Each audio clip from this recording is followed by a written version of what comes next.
আগের দেশে প্রায় বলতে গেলে কলোনিয়াল আমলে প্রায় লুটপাট করে জোর করে নিয়ে যাওয়া হয়েছে।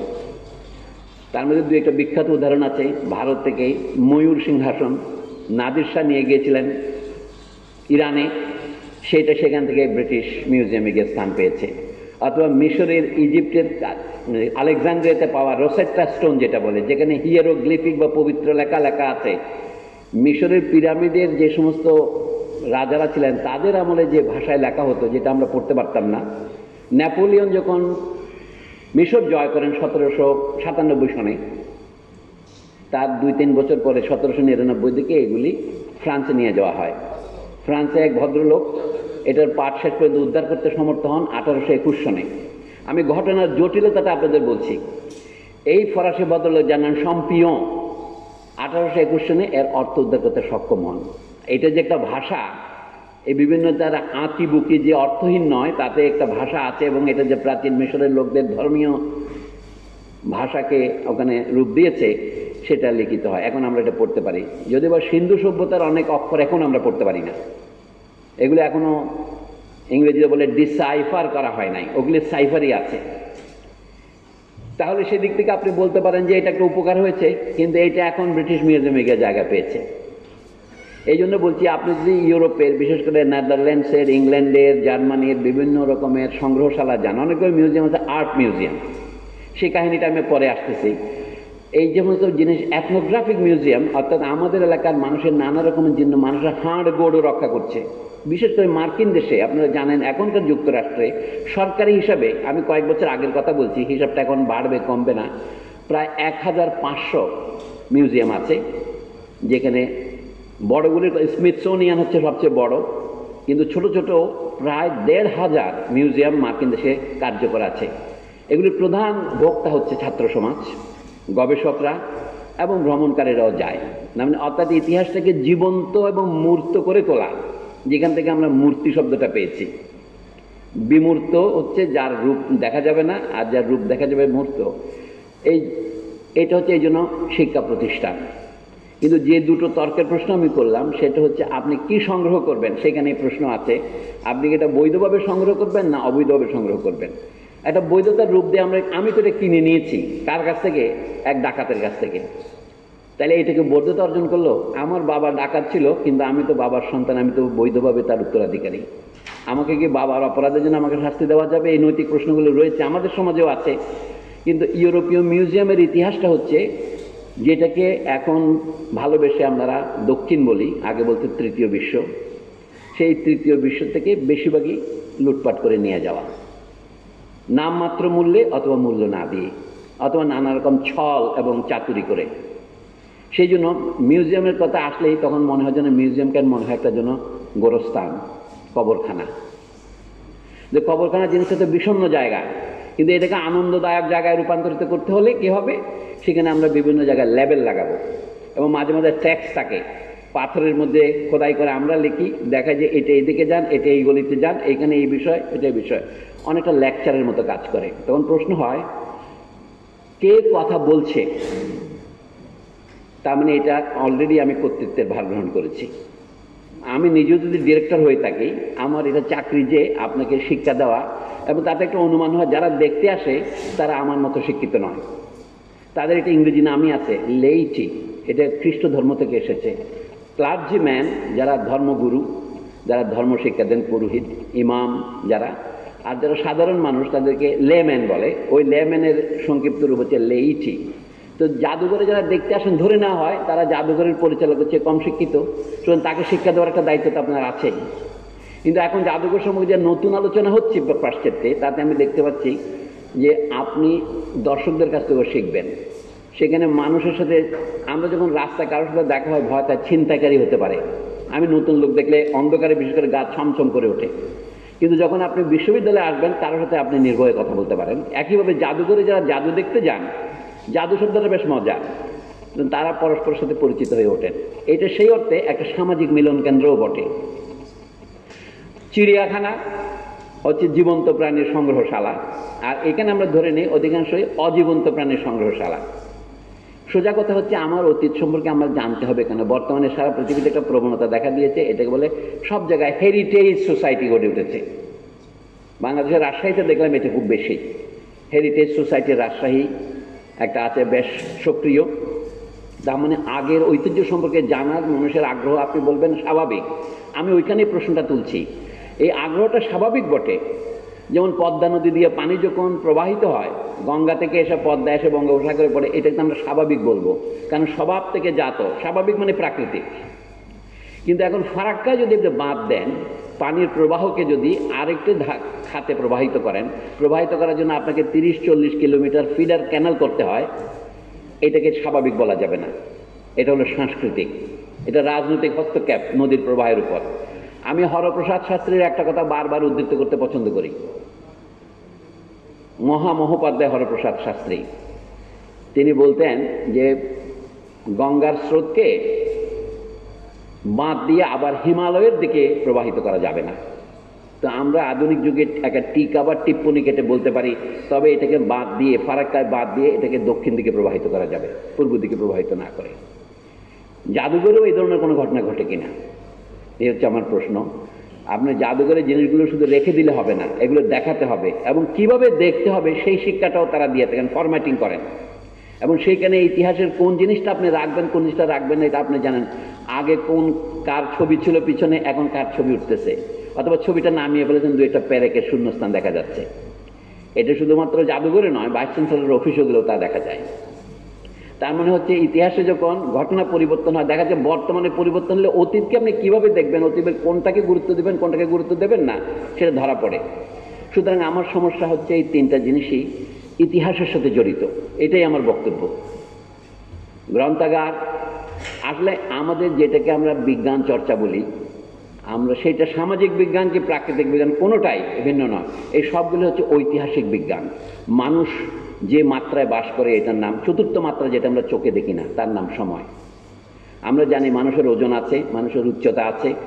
আপনি প্রয়োজনে বয়স অনুসারে যদি সমান উচ্চতা অর্জন না করেন, আপনার বলে যে আপনার বৃদ্ধি একটু স্থবির হয়েছে, গ্রোথ স্টান্টেড। আমরা একটা স্বাভাবিক মাপ দেখি, যে বয়সে শিশুর বয়স অনুসারে যতটা উচ্চতা এবং যতটা ওজন হওয়া উচিত, তা না হলে তার দোষ হয়েছে, আমরা বুঝি কোথাও অসুস্থতা আছে। কিন্তু একটা চতুর্থ মাত্রা আছে আমাদের, দৈর্ঘ্যবস্তু উচ্চতার বাইরে, এটা হচ্ছে সময়। সময় এবং সাময়িকতা এক জিনিস নয়। ইংরেজিতে বললে বোঝায় টাইম অ্যান্ড টেম্পোরালিটি। মানুষের সমস্ত কার্যকলাপ টেম্পোরালিটি বা সাময়িকতার মধ্য দিয়ে প্রবাহিত হয়। এই জন্য বললাম, আমরা যখন এই তিনটাকেই দেখলাম একসাথে, আমরা লাইব্রেরির মধ্যে রবীন্দ্রনাথের সেই বিখ্যাত প্রবন্ধের কথা আমরা ছোট বয়সে পড়েছি, আপনাদেরকে মনে রাখে, মহাসমুদ্রের 100 বছরের কল্লোলকে কেহ যদি এমন চুপ করিয়া রাখিতে পারিত যে সে ঘুমাইয়া পড়া শিশুটির মতো চুপ করিয়া থাকিত, তাহা হইলে সেই নীরব মহাসমুদ্রের সহিত লাইব্রেরির তুলনা চলিত। এখন সেই তুলনা কিন্তু আপনি বাড়াতে বাড়াতে লাইব্রেরিতে যা সম্ভব তার দুইটা প্রজেকশন আছে। একটা হচ্ছে মানুষের কৃতকর্মের আদি লিপি যতটুকু সংরক্ষণ করা যায়, এটা হচ্ছে জাদুঘরের এবং মহাফেজখানার কাজ। আমরা মহাফেজখানা বলতে বোঝাচ্ছি পুরনো দলিলপত্র যেখানে সম্পন্ন সংরক্ষণ করা হয়। কিন্তু এখন আধুনিক পৃথিবীতে জাদুঘর, মহাফেজখানা এবং লাইব্রেরির প্রধান ভূমিকা হলো মানুষকে শিক্ষা দেওয়া, কেউ কেউ বলতে পারে শিক্ষাকে সম্প্রসারিত করা। কিন্তু আমাদের মতো দেশে, যেখানে অধিকাংশ মানুষে এখনো বিদ্যালয়ে আসার সুযোগ পায় না, বিশ্ববিদ্যালয়ের কথা দূরের, সেখানে মহাফেজখানা কারা ব্যবহার করে, কারা আসতে পারে, এখানে তার প্রসার কতটুকু? মার্কিন দেশের কথা যে বললাম, 1,500-এর মতো মিউজিয়াম সেখানে এখন সক্রিয় আছে। এগুলো হচ্ছে সরকারি, অফিসিয়াল। বেসরকারি কিন্তু অজস্র। আপনি যদি আপনার বাড়িতে জায়গা থাকে, আপনি আলাদা আপনার পরিবারের পুরনো মানুষদের 7 জেনারেশন 14 পুরুষের কাহিনী আপনি যদি সেখানে রাখতে পারেন, অথবা এলাকার বৈশিষ্ট্য রাখতে পারেন, এইগুলিকে বলে সাইট মিউজিয়াম। এখন সব জায়গাতেই ফিল্ড মিউজিয়াম, মানে মানুষ তার অতীতকে জানে শুধু বর্তমানের দৃষ্টিকোণ থেকে। এই জন্য আমরা আন্তর্জাতিক জাদুঘর দিবসের যে উদ্বেগ, যে আমাদের দ্রুত পরিবর্তনশীল পৃথিবীতে জাদুঘরের ভবিষ্যৎ কী। অনেকের ধারণা যে ইন্টারনেটের যুগ এসেছে, তাতে একটা ভবিষ্যৎ হচ্ছে এই জ্ঞানের উৎসগুলিকে আর আলাদা রাখার দরকার নেই। এগুলি 19বিংশ শতাব্দীতে শুরু হয়েছিল আলাদাভাবে। আগে লাইব্রেরি গড়ে উঠেছে। আমরা ইউরোপের বড় বড় লাইব্রেরি যেগুলির নাম এখন জানি, বিবলিওটেক ন্যাশনাল প্যারিসের, অথবা আমেরিকার লাইব্রেরি অফ কংগ্রেস, রাশিয়াতেও সেরকম স্টেট লাইব্রেরি আছে। পৃথিবীর বহু দেশে ব্রিটিশ মিউজিয়ামের কথা আমরা জানি, নামটা দেখেন ব্রিটিশ মিউজিয়াম। এখন এটার নাম ব্রিটিশ লাইব্রেরি হয়ে যাচ্ছে। বোঝা যাচ্ছে এদের মধ্যে যে আগে যেরকম জল অচল কুটুরি করা হয়েছিল, লাইব্রেরি, মিউজিয়াম এবং আর্কাইভ, এখন দেখা যাচ্ছে একটা প্রবণতা হচ্ছে সবগুলো একীভূত হওয়ার একটা প্রবণতা শুরু হয়েছে। এমনকি কানাডায় আইন করা হয়েছে এই 2004 সনের দিকে, এই সবগুলো এখন এক ডিপার্টমেন্টের অধীনে চলবে।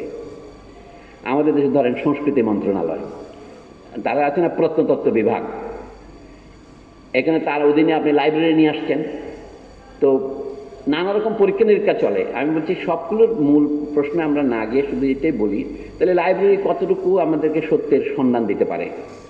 অনেকে আছে লাইব্রেরিতে আসলে, একসময় লাইব্রেরিতে আগে যে বঙ্গবন্ধু কর্নার গড়ে তোলা হয়েছিল, অজস্র খারাপ বই দিয়ে লাইব্রেরির রিসোর্সকে বিক্ষিপ্ত করা হয়েছিল। এখন বিভিন্ন লাইব্রেরিতে দেখলাম, ইউনিভার্সিটি লাইব্রেরিগুলোতে ওটার নাম বদলাই দিয়েছে মুক্তিযুদ্ধ কর্নার।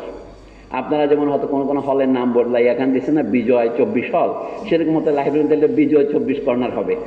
এগুলো হচ্ছে সাময়িকতা। কিন্তু আপনি আমাদের দেশের ইতিহাসকে কীভাবে বিকৃত করা হয় সেটা হচ্ছে, একটা উদাহরণ দিলে জিনিসটা পরিষ্কার হয়। ব্রিটিশের শাসন এই দেশে 200 বছর ছিল, তখন এই দেশে আর্কিওলজিক্যাল সার্ভে, এথনোগ্রাফিক সার্ভে সবই শুরু হয়েছে, সেন্সাস। তো ব্রিটিশ আমলের কাছে আমরা অনেক বিষয়ে ঋণীও বটে, আমরা ইচ্ছে করে সেগুলি বন্ধ করে দিতে পারি না। কিন্তু সেখানে তারা কি জিনিস করেছিল, তারা সব কিছু দেখেছিল ব্রিটিশদের শাসন করার জন্য এখানে যা যা সুবিধা, সেই রকম তারা যেমন এথনোগ্রাফিক মিউজিয়াম করার সময় দেখেছে এক একটা জাতির বৈশিষ্ট্য বলে ব্রিটিশরা কি মনে করছে তারা ওইটাকে হাইলাইট করেছেন। কিন্তু আমরা আমাদেরকে দেখতে শিখেছি ব্রিটিশরা আমাদের যেভাবে দেখে সেভাবেই। যেমন বাঙালি বিশ্বাসঘাতক, একটা উদাহরণ দিলাম। আমি মনে করি হ্যাঁ, যেহেতু ব্রিটিশরা বাঙালি বিশ্বাসঘাতক বলেছে, আমিও মনে করি বাঙালি বিশ্বাসঘাতক। বলছে বাঙালি মিথ্যাবাদী, আপনিও বলেন যে বাঙালি মিথ্যাবাদী। এই কথার বাস্তব রূপ হচ্ছে বাংলার ঐতিহ্যের সেই জিনিসগুলোকে তারা হাইলাইট করেছে যেগুলো তাদের শাসনের পক্ষে সহায়ক। যেমন ভারতবর্ষের ইতিহাস থেকে দেখেন, 1830-এর দশকে টড বলে এক ব্রিটিশ কর্নেল, তিনি একটা বই সংগ্রহ করলেন, annals and antiquities of Rajasthan. 1830 লক্ষ্য করেন, তখন উইলিয়াম বেন্টিংয়ের শাসন এদেশে। তখন বেন্টিং সাহেব বলছেন হিন্দুদের মধ্যে যে সতীকে পুড়িয়ে ফেলার ঐতিহ্য আছে এটা বন্ধ করা হবে। হিন্দু সমাজে চালু ছিল যে সমস্ত নারীর স্বামী মারা গিয়েছেন সেই নারীর আর বেঁচে থাকার কোনো সার্থকতা নাই, এবং সে নিজে আত্মহত্যা করে।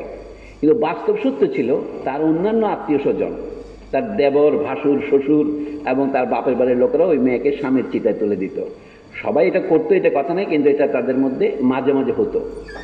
উইলিয়াম বেন্টিং সাহেবকে একটা চিঠি লিখলেন, তার আগের সরকারকেও লিখেছেন চিঠি, রাজা রামমোহন রায় এবং অন্যান্য প্রোগ্রেসিভ লোকেরা, যে এটা বন্ধ করতে হবে। 1829 সনে বেন্টিং যে আইন করেছিলেন সেটা হচ্ছে যে এই আত্মহত্যা বলা হচ্ছে এটা আত্মহত্যা, নারীর সেলফ বার্নিং, কিন্তু আসলে তাকে এটা আত্মহত্যা করতে প্ররোচিত করে তার আত্মীয় স্বজন। আইনটার ভাষা হচ্ছে এরকম, যে সমস্ত ব্যক্তিকে একদিন কাউকে আত্মহত্যা করতে সহায়তা করায় ধরা পড়েছে, দেখা গিয়েছে, তাহলে তাকে উপযুক্ত পরিমাণ শাস্তি দেওয়া হবে। অর্থাৎ আত্মহত্যায় সহায়তা করলে আপনি গুরুদণ্ড লাভ করবেন, এই হচ্ছে আইনের ভাষা। ফলে এটাকে আমরা বলি সতীদাহ নিবারণ আইন। সেই জন্য তাছাড়া তারা আরেকটা জিনিসকে হাইলাইট করলেন, এই ভারত হচ্ছে বিদেশিরা জয় করেছেন, তারা কারা? তুর্কি, মঙ্গল, ইরানি এবং বিদেশি, এরা সকলের একটা পরিচয়, এরা মুসলমান। সুতরাং এই তুর্কি বিজয় বা মুসলিম বিজয়ের পরে আমরা ইংরেজরা তোমাদের জয় করে কোনো রকমের অন্যায় বা ঐতিহ্যের লঙ্ঘন করিনি।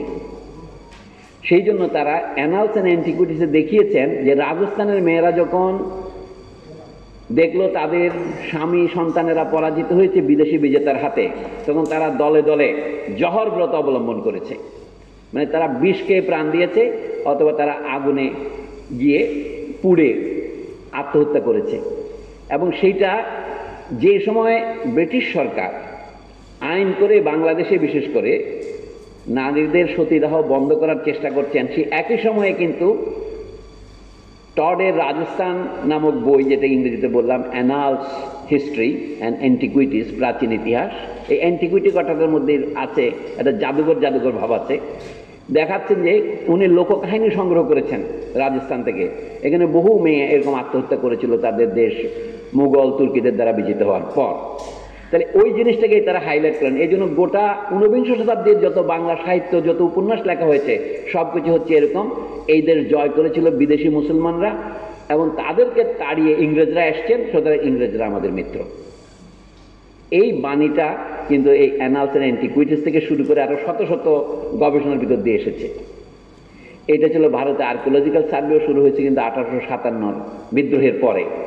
তো ইংরেজ সরকারকে রক্ষা করার জন্য তারা তাদের যেটাকে বলে আইডিওলজিক্যাল স্টেট অ্যাপারেটাস, একদিকে তারা জয় করেছেন গায়ের জোরে, বন্দুকের জোরে, দ্বিতীয়টা যোগ করেছেন তাদের এই ভাবের জোরে। এই ভাবের জোরের প্রতিষ্ঠানকে আমি বলছি রাষ্ট্রের পাহারা। আমাদের আগের রাষ্ট্র ছিল বিদেশি রাষ্ট্র, এখনকার রাষ্ট্র হচ্ছে স্বদেশী রাষ্ট্র। আপনি বলেন তাহলে আমাদের রাষ্ট্রকে পাহারা দেওয়াতে আমাদের কর্তব্য, কিন্তু এই কর্তব্যের মধ্যে দেখা যাবে আমরা মানুষের মগজকে কিভাবে পরিশীলন করছি বা ধোলাই করছি, সেটা জাদুঘরের বড় ভূমিকা আছে তাতে। আপনি ইতিহাসকে কিভাবে পরিবেশন করছেন। আর সর্বশেষ উদাহরণে আসি, ব্রিটিশের বিরুদ্ধে অনেক বিদ্রোহ হয়েছে দেশে। আমরা কি সেই বিদ্রোহের স্মৃতিগুলি রক্ষা করব? করলে কোথায় করব? যেমন এখানে সাঁওতালরা বিদ্রোহ করেছেন, তারা শুধু ব্রিটিশের বিরুদ্ধে নয়, তৎকালীন তাদের যারা বাঙালি শোষক তাদের বিরুদ্ধেও। 1857 সনের বিদ্রোহের ঠিক 2 বছর আগে সাঁওতালদের বড় বিদ্রোহ হয় 1855-তে। এখন সেটা ভারতের ঝাড়খণ্ড, ছত্তিশগড় ইত্যাদি নতুন প্রদেশ গঠিত হয়েছে। আগে এলাকাটাকে বলা হতো, তখন বাংলা, বিহার, উড়িষ্যা একটাই যখন প্রদেশ ছিল, তখন তার এই অঞ্চলটাকে বলা হতো ফার্সি ভাষায় দমন ই কোহ। কোহ মানে পর্বত, আমরা কোহি নূর যে বলি, সেই কোহি মানে পাহাড়ের, নূরের পাহাড়। তো দামন মানে হচ্ছে আঁচল, দামনী কোহ মানে হচ্ছে পাহাড়ের আঁচল, মানে উপত্যকা বাংলায় যদি বলি আমরা। সেইখানে সাঁওতালদের বিদ্রোহ হয়েছিল। তার কিছু কিছু রক্ষিত হয়েছে, কিন্তু কিছু কিছু রক্ষিত হয়নি। এরপরে ধরুন আরেকটা বড় বিদ্রোহের উদাহরণ দিচ্ছি, একেবারে 1890-এর দশকের শেষে, 1898-99-তে মুন্ডাদের বিদ্রোহ, যাদের একটা অংশ হচ্ছে এখানকার বাংলাদেশও আছে, ওরাও, মুন্ডা, এই সমস্ত গোষ্ঠী। এখন আমাদের ইতিহাসের প্রধান যারা এখন উত্তরাধিকারী, 47 সনের পরে ভারত এবং পাকিস্তান বিভক্ত হলো এবং পাকিস্তানের অংশ হিসেবে আমরা পেলাম, কিন্তু যাদেরকে ট্রাইবাল উপাধি দেওয়া হয়েছিল ব্রিটিশ আমলে, আমরা তাদেরকে ট্রাইবালই রেখেছি, জাতির অংশ করতে পারিনি। এটা হচ্ছে আমাদের জাতীয় রাষ্ট্রের প্রথম ব্যর্থতা। আর দ্বিতীয় ব্যর্থতাটা তো আপনারা জানেন, পাকিস্তানের মতো অঞ্চলে যে আঞ্চলিক বৈষম্য হয়েছে তার পরিণতিতে বাংলাদেশ হয়েছে মানুষের বিদ্রোহের ফলে। পাকিস্তান আমলে এটাকে দেখা হতো, একটা বই বেরিয়েছিল 1969 সনে, ক্লাস 9-এর ছাত্রদের অবশ্য পাঠ্য করা হয়েছিল। আপনারা দেখেন বইটার নাম ছিল কি, পাকিস্তান কোলন দেশ ও কৃষ্টি।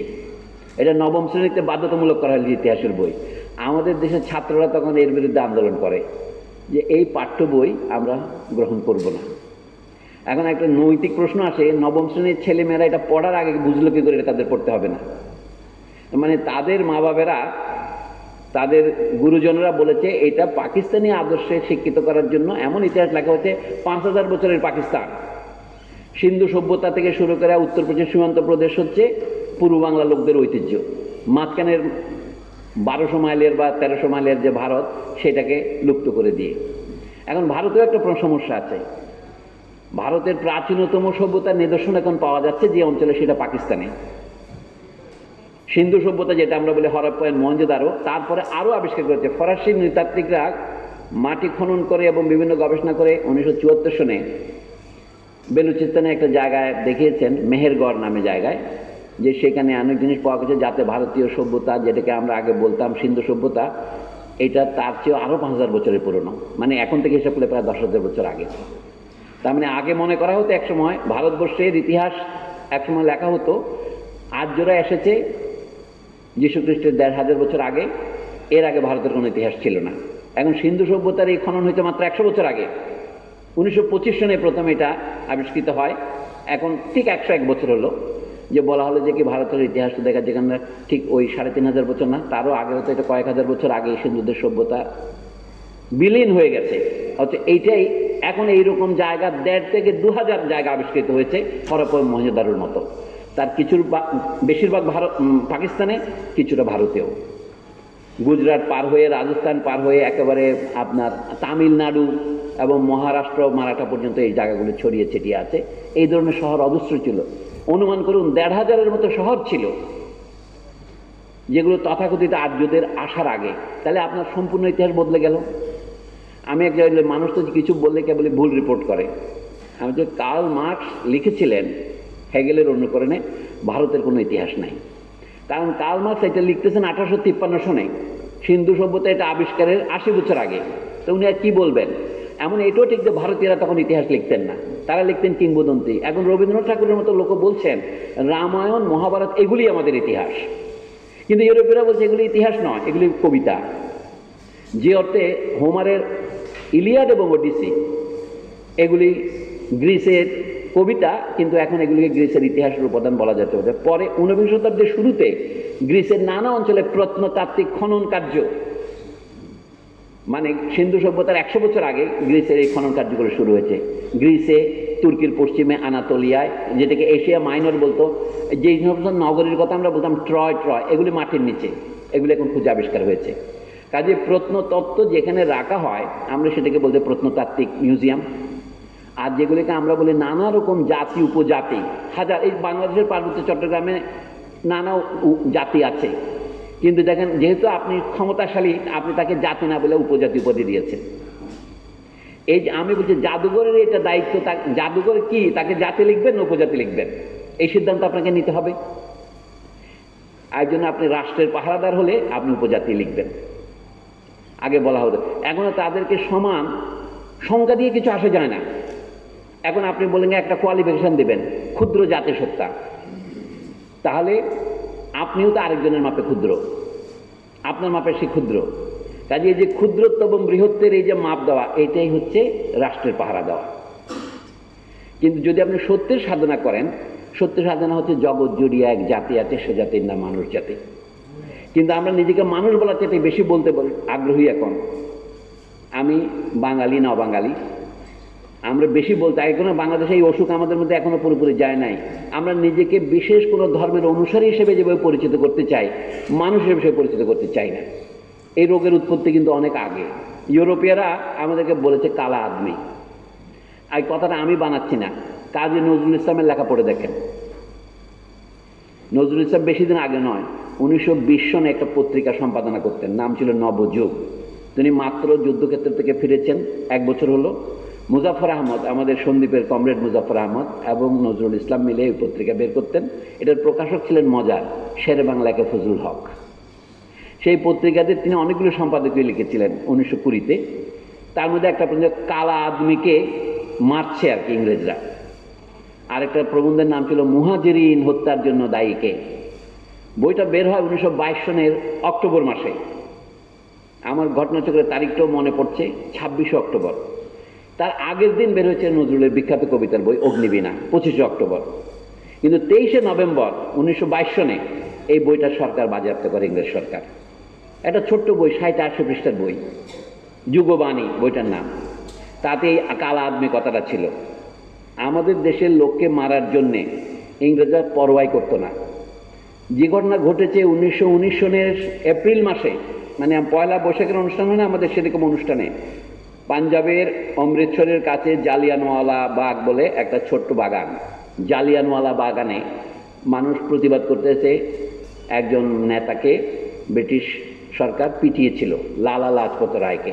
তার বিরুদ্ধে প্রতিবাদ করার জন্যে মানুষ সমবেত হয়েছিল, ইংরেজদের দেওয়া নিষেধাজ্ঞাকে অমান্য করে। সেইখানে গুলি চালিয়ে তারা কত লক্ষ হত্যা করেছিল বলা হয় 1250 থেকে 1300 লোক হত্যা করেছিল। গুলি চালিয়ে জেনারেল ডায়ার, নজরুল ইসলামের একটা আর্টিকেল আছে নাম ওখানে, ডায়ারের স্মৃতিস্তম্ভ, ওই বই যেটা ইংরেজরা বাজেয়াপ্ত করে। 1947-এর আগে এই বই আর কখনো ছাপানো হয়নি। এখন আপনারা নজরুল রচনা বলতে পড়তে পারবেন, ছোট্ট বই যুগবাণী। তাতে কালা আদমি, মুহাজিরিন এবং ডায়ারের স্মৃতিস্তম্ভ এই জাতীয় অনেক লেখা আছে। ওইখানে বিখ্যাত একটা প্রবন্ধ নাম আছে গেছে দেশ দুঃখ নাই আবার তোরা মানুষ হ, নজরুলের একটা আর্টিকেলের শিরোনাম। তো সেই ধরনের প্রবন্ধ উনি দেখিয়েছে ইংরেজরা আমাদের কালা আদমি বলতো। এখন আমরাও মনে করি আমরা কালা আদমি। কালা আদমির মানেটা কি? আপনি পুরোপুরি মানুষ হন নাই। ওই বিশেষণটার মানে হচ্ছে আপনি লেস দ্যান ম্যান। এখন আমি জাদুঘরে যদি ফিরে আসি, যে জাদুঘরের কাজ হচ্ছে আমাদের এখন, আপনি যত, এখন একটা নতুন স্লোগান হয়েছে, সেটা হল কি লেস ইজ মোর। মানে কম মানে বেশি, তার মানে আপনি অল্প বিদ্যা দিবেন, এটা আপনাকে উচ্চশিক্ষার দিকে নিয়ে যাবে। আমাদের যুগ হচ্ছে এখন বিশেষজ্ঞের যুগ। আপনি কম একটা বিষয়ে প্রবন্ধ লিখবেন, এটা নিয়ে আপনি পিএইচডি করবেন এবং মনে হবে আপনার বিদ্যা শিক্ষা অনেক উপর দিকে গেছে। কিন্তু জাদুঘরের মধ্যে গেলে আপনার কোন জিনিসটা দেখবেন কোন জিনিসটা দেখবেন না, আমি একটা গবেষণার খবর বলি। দেখলো যে গড়ে একজন দর্শক প্রদর্শনীতে কতক্ষণ সময় ব্যয় করে। দেখবেন যে গড়ে সাধারণ দর্শক 20 মিনিটের বেশি সময় ব্যয় করে না, এবং যারা সবচেয়ে বেশিক্ষণ থাকে তারা 2 থেকে 2.5 ঘন্টা থাকে। তারপরে কি তাকে তো বসতে হবে। আমাদের জাদুঘরে একটা নিষেধাজ্ঞা আছে, সব জিনিস দেখতে পারবেন কিন্তু ধরতে পারবেন না, কারণ ধরলে জিনিসটা নষ্ট হবে। তাহলে আপনি যদি কতক্ষণ আর দাঁড়িয়ে দাঁড়িয়ে মানুষ জিনিস দেখতে পারে, যারা অতি অদম্য উৎসাহী তারা হয়তো 2 ঘন্টা 2.5 ঘন্টা থাকবে। এর মধ্যে তার মনের মধ্যে যে ছাপটা পড়ে, বিশেষ করে স্কুলের ছাত্রছাত্রীদের আমরা দল বেঁধে কলেজের ছাত্রছাত্রীদের জাদুঘরে নিয়ে আসি, যে কথা সে শুনেছে। যেমন আমরা শুনেছি আদিমকালে মানুষ এরকম ছিল, মানুষ এইরকম ডাইনোসর ছিল, এটা আপনি দেখবেন কোথায়? এখন ন্যাচারাল হিস্ট্রি মিউজিয়ামগুলিতে এগুলি যেগুলো পুনর্গঠন করে রাখা হয়েছে, যেন চোখে দেখে ছাত্রছাত্রীরা বুঝতে পারে। আমাদের এত বেশি উন্নত জাদুঘর নেই। আমাদের জাদুঘর যেগুলো আছে সেখানে কিছু প্রাচীন কিছু মুদ্রা আছে, কিছু হাতিয়ার পাতি আছে, কিছু কামান বন্দুক আছে, কিছু তলোয়ার আছে, যেমন ঢাকা জাতীয় জাদুঘরে দেন। কিন্তু আরেক ধরনের জাদুঘর আছে যেটা অমূল্য। ইউরোপে যে জাদুঘর গড়ে উঠলো সেটার কথাই বলছি। আগে বড় বড় শিল্পীরা রেমব্রান্ড আঁকা ছবি ধরেন, এগুলো কোথায় পাওয়া যাবে? প্রাইভেট লোকেরা কিনতো। ইটালিতে যে তো রেনেসাঁসের কথা বলি আমরা, এগুলোর স্পন্সর হয় গির্জায়, না হয় বড় বড় সওদাগররা। এখন সাধারণ মানুষ এই ছবি দেখবে কি করে? ধরেন এস এম সুলতানের ছবির গল্প আমরা শুনি, এখন আমরা রিপ্রোডাকশন করা বই দেখে দেখতে পাচ্ছি। এই যে ধরেন আপনি সেগুলি দেখার জন্য যাবেন কোথায়? জাতীয় জাদুঘরে গেলে কয়েকটা পাবেন। কি পাবেন? জয়নুল আবেদিনের দুর্ভিক্ষের চিত্রাবলীর কিছু সেখানে আছে। আবার জয়নুল আবেদিনের সংগ্রহশালা করেছেন ময়মনসিংহে, এগুলির সংরক্ষণের অবস্থা খুব ভালো নয়, আমি যদি কম করেও বলি। তাহলে সাধারণ মানুষের পক্ষে, সাধারণ নয়, খুব ধনী লোকের পক্ষে সমস্ত ছবি কেনা সম্ভব নয়। তাহলে আপনি দেশের ছবি সম্পর্কে যদি আপনি শিক্ষা নিতে যান, তাহলে এটা হবে আপনার জন্য সর্বোত্তম ব্যবস্থা। তো সর্বোত্তম ব্যবস্থা হচ্ছে এইগুলিকে একত্রে সংগ্রহ করা। ইউরোপে দেখা গেল আগে রাজা মহারাজা এবং ধনী ব্যবসায়ী এবং গির্জার হাত থেকে শিল্পকে সাধারণ মানুষের জন্য মুক্ত করে দেওয়া, এই ঘটনাও ঘটেছে 19বিংশ শতাব্দীতে। অষ্টাদশ শতাব্দী থেকে আন্দোলন শুরু হয় যে এই সম্পত্তিগুলো তো সাধারণ মানুষের জন্য খুলে দেওয়া উচিত। তাহলে আমরা বলবো আধুনিক যুগকে যে আমরা বলি গণতান্ত্রিক যুগ, ইউরোপে দেখা গিয়েছে সেখানে লাইব্রেরিতে সাধারণ মানুষ ঢুকতে পারবে, কিন্তু আমরা এখনো লাইব্রেরিতে পড়ার জন্য লাইসেন্স লাগে। ধরুন কার্ল মার্কস যখন ব্রিটিশ মিউজিয়ামে পড়েছেন তাকে একটা কার্ড করতে হয়েছে, অথবা ওয়াল্টার বেঞ্জামিন যখন প্যারিসের বেবলিওথেক ন্যাশনালে 1930-এর দশকে পড়তে গেছেন, তাকে প্রমাণ করতে হয় যে তিনি কোথা থেকে পিএইচডি করেছেন, তিনি কত বিশ্ববিদ্যালয়ের অধ্যাপক। এগুলিতে সবাইকে কিন্তু সব রুমে ঢুকতে দেওয়া হতো না। ধীরে ধীরে এখন বড় যখন আপনার প্রদর্শনী হবে সেখানে আপনার এই ভাদাবাদ নাই, বিশেষজ্ঞদের জন্য নয়, সাধারণ মানুষের জন্য খুলে দেওয়া হলো। এইটাকে বলবে গণতন্ত্রের যুগ। এবং সাধারণ মানুষ কি দেখতে চায়, তাকে কিভাবে শেখাতে হয়, এটা যদি আপনি দেখেন, আমি বলবো এটাই হচ্ছে সত্যের সাধনার পথে প্রথম পদক্ষেপ। মানে আধুনিক যুগের গ্রন্থাগার, আধুনিক যুগের জাদুঘর, আধুনিক যুগের মহাফেজখানার গণতান্ত্রিক দিক হচ্ছে সে ক্রমশ আগে ধনিক শ্রেণীর বা বিশেষ শ্রেণীর কবল থেকে আমাদের জ্ঞানের উৎসগুলিকে মুক্ত করে সাধারণ মানুষের জন্য খুলে দিয়েছে। এটার প্রশংসা আমাদের করতেই হবে। কিন্তু যেটাকে আমি রাষ্ট্রের পাহারা বলছি, সেখানে সে নিত্য কিন্তু শিক্ষা প্রতিষ্ঠানে পরিণত হয়েছে। শিক্ষা প্রতিষ্ঠান যেন আমাদেরকে বিশেষ সিলেবাস পড়ায়, এবং সেখানে কি পড়তে হবে সেটা বলার ক্ষেত্রে আমার ক্ষমতা, আমার শক্তি অত্যন্ত সীমিত। ফলে আমাকে যেভাবে চায়, আমি তো উদাহরণ দিলাম আমাদের ইতিহাস থেকে, ইংরেজরা চেয়েছিল এই দেশে বলা যে এখানে মুসলিম বিজয়টা ছিল ভারতীয় হিন্দুদের বিরোধী, সুতরাং এরা বিদেশি বিজেতা আর আমরা নিজেরা বিদেশি বিজেতা হয়ে তাদেরকে মুক্ত করেছি। এবং 1947 সনের ঘটনার পেছনে কিন্তু ব্রিটিশের এই ঐতিহাসিক দৃষ্টিভঙ্গি কাজ করেছে। আর আমরা কি করেছি, 1971-এর বাংলাদেশ স্বাধীন হওয়ার পরে, এটা আপনাদের কাছে জনপ্রিয় হবে না, তা আমরা 1947 সনে যে দেশ স্বাধীন হয়েছিল সেটাকে আমরা বেমালুম ভুলে গিয়েছি এবং ভুলতে সহায়তা করেছি। পাকিস্তান বলে যে কাণ্ডটা পাকিস্তানরা করেছিল, পাকিস্তান 150 খ্রিস্টিতে এই দেশের ইতিহাসকে পাকিস্তানিকরণ করেছিল, বাংলাদেশ হওয়ার পর আমরা বাংলাদেশীকরণ করেছি। যেন আমাদের যে সর্বভারতীয় ঐতিহ্যের সাথে আমাদের যে যোগাযোগ ছিল সেটা বাদ দিয়েছে। আমি একটা কথাই বলছি, ব্রিটিশ বিরোধী সংগ্রাম সবাই একসাথে করেছিলাম। যেমন নজরুল ইসলাম যখন এই প্রবন্ধগুলো লিখছিলেন, তখন ব্রিটিশ বিরুদ্ধে স্বাধীনতা সংগ্রামের শেষ 25 বছরে আমরা পা দিচ্ছি, 1922-এর কথা বলছি। তাহলে আমরা একটা মহাদ্বিধায় পড়ে গেলাম 47 সনে। বাংলাদেশ কি 47 সনে স্বাধীন হয়েছিল না হয় নাই? বলে কি আমাদের পরাধীনতার হস্তান্তর হয়েছিল? তো সেটা পরিষ্কার করে মানুষকে বলেন। 1947 সনে যেহেতু পাকিস্তান স্বাধীন হয়েছিল, আমরা পাকিস্তানের অংশ ছিলাম, আমরাও ব্রিটিশের হাত থেকে স্বাধীন হয়েছিলাম। সেটা যখন অপূর্ণ দেখেছি, আমরা 1971 লড়াই করেছি। একই ঘটনা এখন পুনরাবৃত্তি হয়েছে। তো 71 সনের দেশ যখন স্বাধীন হয়েছে অনেকের ধারণা তাহলে 24 সনের গণ আন্দোলন করার কোনো দরকার ছিল না, কিন্তু দরকার তো ছিল। তাহলে আপনি 71কে কি বলবেন? অনেকের ধারণা কি 24-এর ঘটনা এত বড় যে 71-এর কথা আর বলার দরকার নেই। এটা একই মাত্রা ভুল যে মাত্রা পাকিস্তানিরা করেছে 71-এর মুক্তি সংগ্রামের কারণে 47-এ এটাকে তারা স্মরণ করবে না। যেমন শেখ মুজিবুর রহমানের আত্মজীবনী যখন বের হয়েছে 2012 সনে, তখন দেখা যায় উনি ছিলেন পাকিস্তান সংগ্রামের একজন নিচু সারির কর্মী বা দ্বিতীয় সারির কর্মী, সরওয়ার্দী লেফটেন্যান্ট, এবং তিনি ছিলেন জিন্নার ভক্ত। সেই কথাটা সম্পূর্ণ গোপন করা যায় নাই। আত্মজীবনীটা যেহেতু 1966 সনে জেলে বসে লিখেছিলেন উনি, 67-68 সনে, তাতে এই কথাটাকে ধরা পেয়েছে। কিন্তু বাংলাদেশের শিক্ষা প্রতিষ্ঠান যদি দেখেন আপনি, গত 50 বছরে, অন্তর্গত 30 বছরে এই জিনিসটাকে সম্পূর্ণ অবহেলিত রয়েছে। যেমন ব্রিটিশ শাসনকে কিভাবে আমরা বিদায় দিলাম সেটা দেয় নাই। আমাদের কোনো জাদুঘর তার থেকে মুক্ত হয় নাই। জাদুঘরে বলে কি, জাদুঘরের ভাষা নীরব। এখন আপনাদের চট্টগ্রাম বিশ্ববিদ্যালয়ের দেয়ালে দেখলাম ফ্যাসিস্টদের ভাষা নীরবতা, তাই আমরা কথা বলি। তো বিষয়টা এরকম হলো না? তো জাদুঘর কিভাবে সরব হয়? আমি তো তার এই সরবতার মধ্যেই কিছুটা বোধহয় রাষ্ট্রের পাহারা আসে। এই জন্য আমি বলবো, জাদুঘর একা নয়, লাইব্রেরি একা নয়, এবং মহাপেজখানাও একা নয়। আমাদের শিক্ষা প্রতিষ্ঠানগুলি সবগুলি কিন্তু, আপনি চান বা না চান, আমি শুধু সরকারি বিশ্ববিদ্যালয়ের কথা বলছি না, বেসরকারি বিশ্ববিদ্যালয়গুলিও এক ধরনের রাষ্ট্রের পাহারাদার হিসেবে নিয়োজিত হয়। অত বিশ্ববিদ্যালয়ের কাজ হচ্ছে, আমি বলবো, প্রশ্ন করতে শেখানো, মানে সরকারের একনায়কত্ব থাকলে সেটার থেকে আপনাকে মুক্তির পথ দেখানো। তাহলেই সমাজের সাথে রাষ্ট্রের সম্পর্কের গণতন্ত্রায়ন হয়। আমরা যখন থেকে সমাজ থেকে রাষ্ট্র যখন অনেক দূরে এবং পরস্পর বিরোধী অবস্থানে চলে যায়, তখন এই অবস্থা ঘটে। তার মানে সার কথা হচ্ছেই, আপনার সমাজের ইতিহাস জানা ছাড়া আপনি সমাজের গণতন্ত্রায়ন করতে পারবেন না। শুধু অতীতের সংগ্রাম থেকে আমরা শিক্ষা নেব না, অতীতের ব্যর্থতা থেকেও শিক্ষা নেব। এবং জাদুঘরে, মহাপেজখানায় উভয় ঐতিহ্যই রক্ষা করা দরকার। আমি একটা কথা বলি, তাহলে শেষ করি। নজরুল ইসলামের সে যে বিখ্যাত প্রবন্ধ, যেটার নাম হচ্ছে ডায়ারের স্মৃতিস্তম্ভ। জেনারেল ডায়ার 1919 সনে গুলি চালিয়েছিলেন পাঞ্জাবে। তো নজরুল বলছিলেন, উনি আমাদের যাদের মেরেছেন সেই শহীদদের স্মরণে আমরা স্তম্ভ করব।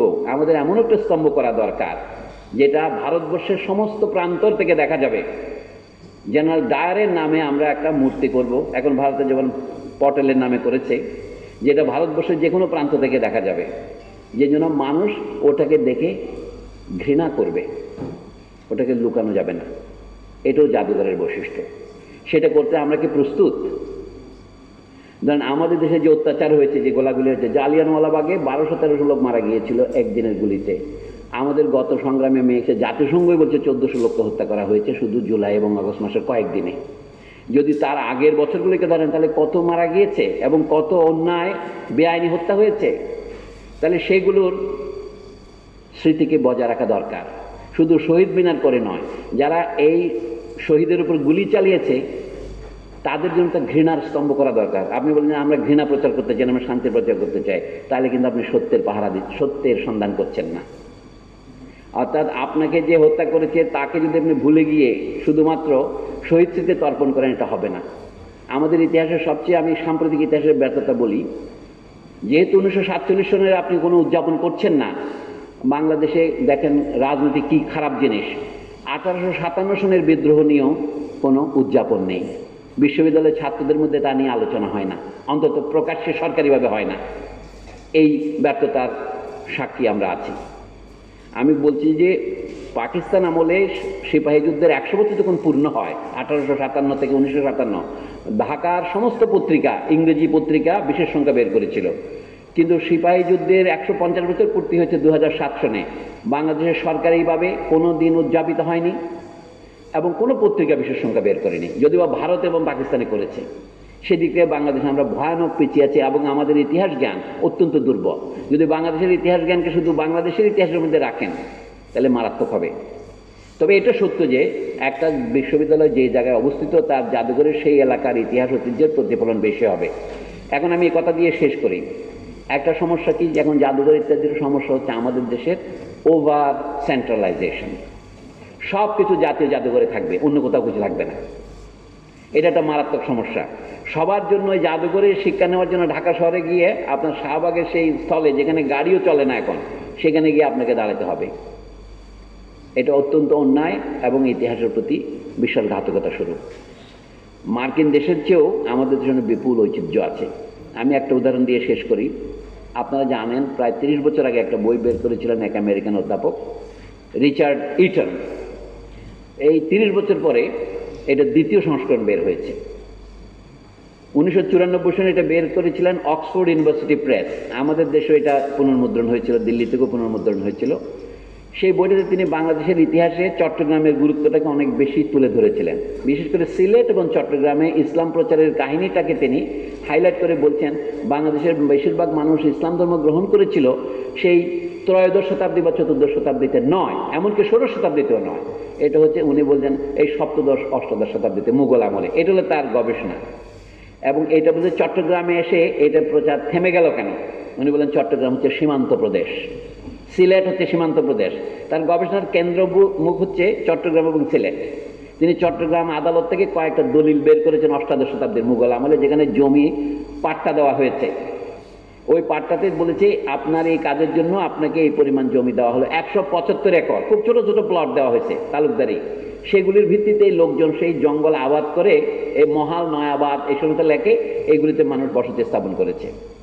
আমি এক প্রবন্ধে সমালোচনা করেছিলাম এটার, বলেছিলাম যে উনি আমেরিকান একটা বই পড়ে সেই মডেলটা বাংলাদেশে বসিয়ে দিয়েছেন। আমেরিকার বইটার নাম হচ্ছে the frontier in American history, Frederick Jackson Turner. এটাকে আমেরিকায় টার্নার থিসিস বলে।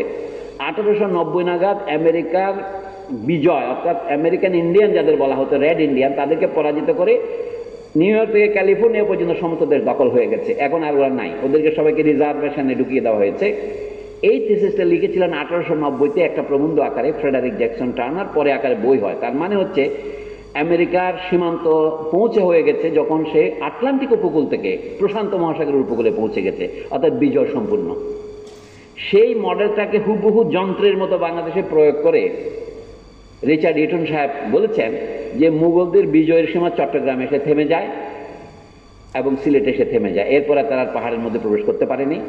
মীর জুমলা আসাম জয় করতে ব্যর্থ হয়েছিলেন, আর আরাকান জয় করতে যেতে পারেননি বাংলার শাসকেরা। সুতরাং এইখানেই মুঘল শাসন থেমেছে, এখানে ইসলামের প্রসার থেমেছে। এটা ইতিহাসের সাথে সঙ্গতিপূর্ণ নয়, কারণ ইসলাম সমুদ্রপথে যেখানে আসছে, সে আকিয়াবে গেছে, সে মালয়েশিয়ায় গেছে, ইন্দোনেশিয়ায় গেছে, ওইটাকে তিনি সম্পূর্ণ ইগনোর করেছেন। তা আমি এই কথাটা আপনাদের কেন বলছি, সম্প্রতি ওই বইয়ের দ্বিতীয় সংস্করণ বের হয়েছে এই বছর 2025 সালে। সেটার জন্য ভূমিকার মধ্যে শেষ পর্যন্ত স্বীকার করেছেন যে আমি এটা ফ্রেডারিক জ্যাকসন টার্নারের থিসিস অনুসারে লিখেছিলাম। আমার লেখা উনি পড়েছেন কিনা জানি না, যদিও আমার লেখা 2021 সালে ইংরেজিতে বেরিয়েছে, কিন্তু তার বইটা দেখলাম। আমাকে এটা জাহাঙ্গীরনগর বিশ্ববিদ্যালয়ের অধ্যাপক স্বাধীন সেন ওই বইটার একটা নতুন সংস্করণে একটা কপি পাঠিয়েছেন। তাতে এই কথাটা আছে যে ফ্রেডারিক জ্যাকসন টার্নারের থিসিস অনুসারে আমেরিকায় যেমন ছিল, আমি চট্টগ্রামে এটা প্রয়োগ করেছি। তো সেটা করেছেন তিনি কিন্তু অতি অল্প সংখ্যক দলিল নিয়ে, যে বাংলাদেশে ইসলামের প্রসার চট্টগ্রামে এসে থেমে গেল। এই জন্য বলছি চট্টগ্রাম সম্পর্কে গবেষণা করার আরো বহু উপাদান আছে। এই জন্য চট্টগ্রাম বিশ্ববিদ্যালয়ের জাদুঘরটা খুব ছোট। আমি আন্তর্জাতিক জাদুঘর দিবস উপলক্ষে দোয়া করি ডক্টর জাহিদুর রহমান, আপনি থাকেন বা আপনার পরে থাকে, এই জাদুঘরটা একটা সম্মানজনক জায়গায় স্থানান্তর করা দরকার। এটাকে একটু বড় করা দরকার, যেন মানুষ দেখলে বুঝতে পারে এই জাদুঘরটা একটা শিক্ষা প্রতিষ্ঠান। শুধু তাই নয়, এটা চট্টগ্রাম বিশ্ববিদ্যালয়ের শিক্ষা প্রতিষ্ঠান। এটা অন্যান্য, আমি মনে করি যদি হতো এটা একটা ডিপার্টমেন্ট হতো, এটা একটা ফ্যাকাল্টি হতো। এখানে ভাইস চ্যান্সেলর সাহেব আমাদের খুব সমাদর করেন, মোহাম্মদ ইয়াহিয়া আক্তার সাহেবকে। আমি আপনাদের মাধ্যমে তাকেও বলতে চাই এই বিষয়ে মনোযোগী হওয়া খুবই কর্তব্য আমাদের। যে চট্টগ্রাম বিশ্ববিদ্যালয়ের জাদুঘর কমসে কম তার সংগ্রহশালা রাজশাহীর বরেন্দ্র মিউজিয়ামের চেয়েও বড় হওয়া দরকার। এবং এটা অসম্ভব নয়, চট্টগ্রামে এত সব আর্টিফ্যাক্ট, এত সব ইতিহাসের উপাদান আছে, এটাকে এখানে তো মানুষজন নাই, শুধু আমি দিকে একজন ডিরেক্টর দিয়ে এটা চলে নাকি? মানে এটা দিয়ে খানিকটা অবহেলা করা হচ্ছে, সেটা নিঃসন্দেহ। তো লাইব্রেরি, জাদুঘর, আর্কাইভ, এই তিনটাকে মিলে আধুনিক যে প্রবণতা, সেটাই বলছি একটা আমি বলি বিশ্ববিদ্যালয়ের সম্প্রসারিত একটা ফ্যাকাল্টির মতো হতে পারে। এখন আপনারা যদি কিছু জিজ্ঞাসা করেন, আমি কি বলেছি আমি জানি না, আর কিছু কথা আপনারা জিজ্ঞাসা করলে বলার চেষ্টা করব। আপনাদের ধৈর্যের জন্য অসীম ধন্যবাদ। আসসালামু আলাইকুম।